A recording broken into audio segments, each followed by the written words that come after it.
Hello mọi người nha. Biết đây là gì không? Đây là nhà của mình đây. Nhưng mà cái này thì mình không cần nói thì các bạn đã biết rồi. Đó. Đây là nhà của mình, tí nữa mình sẽ chui vào trong này. Chui vào trong luôn. Ở trong nhà. Đây. Giờ mình sẽ thổi cái này đã. Đây gọi là đinh pi. Giúp đinh pi là thổi đinh pi đó. Để mình sẽ thổi cho các bạn nghe nha. Đây là tiếng em bé khóc nhá.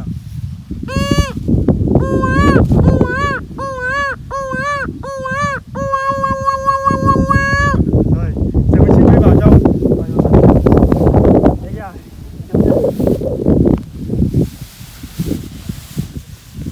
Không phải chị, không phải chị.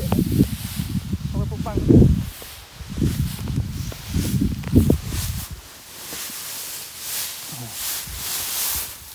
Mấy tôi có cái này. Quay xuống đấy.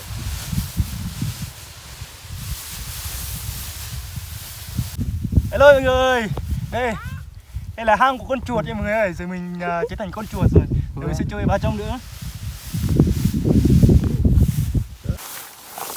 Đây mọi người ơi. Ở trong này này.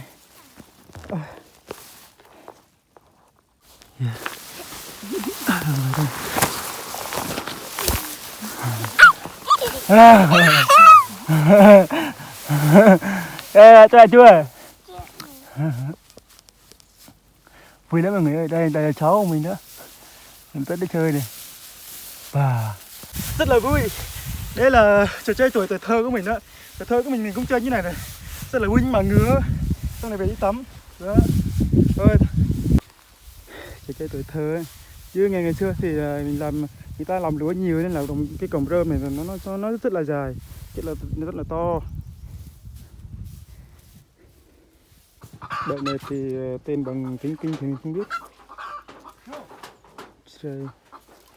Tiếng đây thì mình biết rồi này. Đợt này có thể ăn được luôn đó. Ăn như này luôn đó. Rất là ngon. Giờ trưa rồi. Chú